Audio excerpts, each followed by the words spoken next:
Hey amazing people, it is Miss Thomas, also known as Hair Kicks Heels, and I'm so excited to be able to talk to you really briefly about my experience shopping for the awesome, cute, amazing, energetic SofisAdventures and doing it all for Earth Day. So let's get into it. There were a couple of questions that I wanted to address for those who are interested in thrifting for yourself as an adult or for a little one or for friends.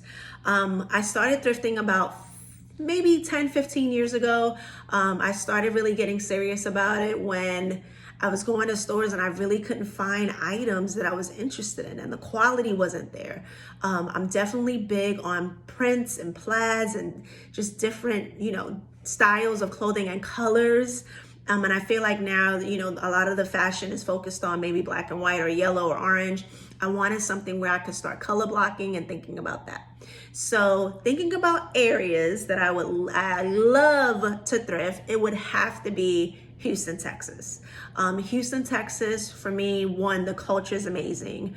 The food is awesome. The history, it's such a melting pot of different cultures. I always can find amazing pieces when I go to Houston. They definitely are big on the Plato's Closet, Buffalo Exchange. Their Goodwills are huge. They have various different designers for really low prices. So I would definitely say Houston, Texas. If you live in the DMV area, my go-to stores would have to be Savers, Goodwill. Salvation Army on Wednesdays is 50% off. And I also try to go to areas or communities where there's not a lot of foot traffic. Thinking about Reston, Ashburn, McLean. If you're in Maryland, definitely think about Columbia. I found amazing deals and pieces in Columbia, Maryland. Also thinking about Baltimore. I wanted to show you all, because I'm definitely a visual person, what you can think of outside of going to a thrift store. So I bought these Zara shoes. I've been hunting high and low for these, right? And I follow someone on Instagram. Get comfortable with following fashion people on Instagram. One, because they give you style and inspirations. And two, a lot of times they have closet sales. So I was able to find those polka dot Zara booties for about $20.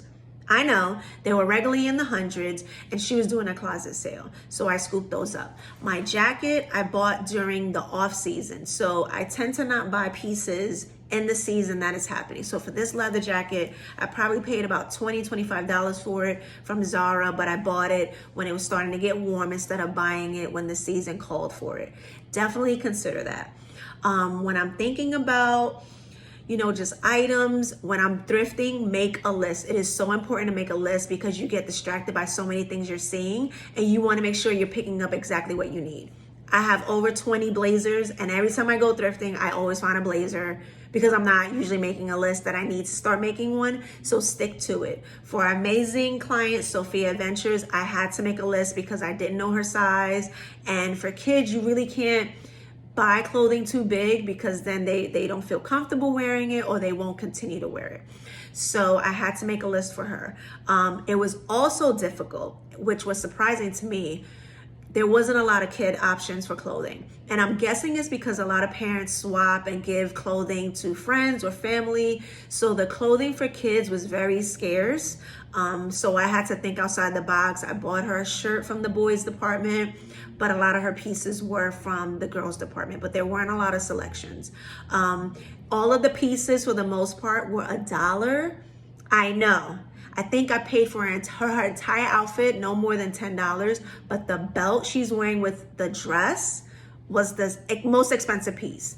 And that was interesting to me, but I'm guessing it's because we didn't have a lot of accessories. The shoes were really low on items. There weren't a lot of belts, so they hiked the prices for that, but they made the clothing really cheap and affordable. And we all know kids grow out of clothes pretty quick. Thinking about shoes, because it was so hard to find shoes for her, we used items that was already in her wardrobe. Just recently, I bought these, not infant, but toddler shoes for my bonus child because I wanted to also get him, some looks into thrifting. And I said, you know what? I'll pay the money and get it from the outlet. These were about $17. Stan Smiths, you can't go wrong with these over the summer. They're a staple shoe. You have to shop thrifting, right? So many stores waste clothing and put things down to market value about not really what they're worth. And I feel like with thrifting, you're always gonna find those one-of-a-kind pieces. Anytime I wear something similar to the coat I wore when I took a picture with her, that was like $7 at Salvation Army. And it was regularly about maybe $250. So you always wanna go out, feel amazing in what you're wearing, and know that no one else is probably gonna have it because you bought it at a thrift store. So it's definitely important to reduce the waste. And like I said, wear items that you can't find and they're one of a kind. What's your process or stories on when you visit to build an outfit?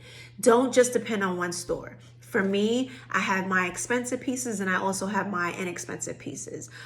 Feel comfortable with swapping with friends, feel comfortable with shopping, like I said, with Instagram, going to someone that you're following for inspiration about what you want to wear. They always have clothing that they're not wearing and then do closet sales, and you can get stuff for pretty cheap. I hope my video was helpful. Knowing that I had a huge response with the idea of shopping for kids, I am definitely going to get more encouraged to do it. Like I said, I'm also an educator, I'm a school counselor. So I think I'm also going to tie that into students who are LGBTQ+1 and thinking about maybe we have transgender clients who don't have a complete wardrobe and they're, transitioning toward the opposite sex. I'm interested in probably getting into that. And like I said, working with low income families who don't want to spend a lot of money but want to look great. I'm going to also probably have some information on that. So stay tuned.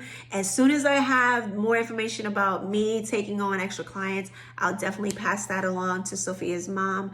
And again, this was such an amazing time. This won't be the last time you see us collaborate, but I hope you enjoy it. Happy Earth Day. Feel free to shoot me questions on Instagram. I'll be happy to answer them. And I hope you enjoyed the video. Take